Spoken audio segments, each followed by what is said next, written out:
Ready to dive into the heart of progressive house and discover the elements that make it so captivating? First, let's break down the melodic elements. Progressive house often features soaring, emotive melodies. Think layered synths playing evolving arpeggios and pads. Listen to how the main melody builds gradually, creating a sense of anticipation. Notice how the harmonies are rich and often use minor keys to add a touch of melancholic beauty.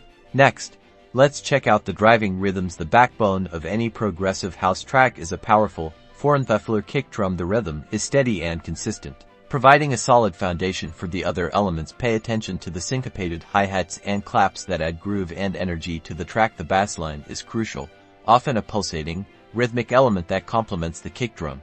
Now, listen for the atmospheric textures. These layers add depth and immersion to the soundscape. Think of evolving pads, subtle sound effects, and processed vocal samples. Reverb and delay are used extensively to create a sense of space and atmosphere. These elements, while subtle, contribute significantly to the overall emotional impact of the track. Finally, remember that progressive house is all about the journey. The track should gradually build in intensity, taking the listener on an emotional ride. The combination of melodic elements, driving rhythms, and atmospheric textures creates an immersive experience perfect for both dance floors and personal listening. Now you know the secret ingredients of a great progressive house track.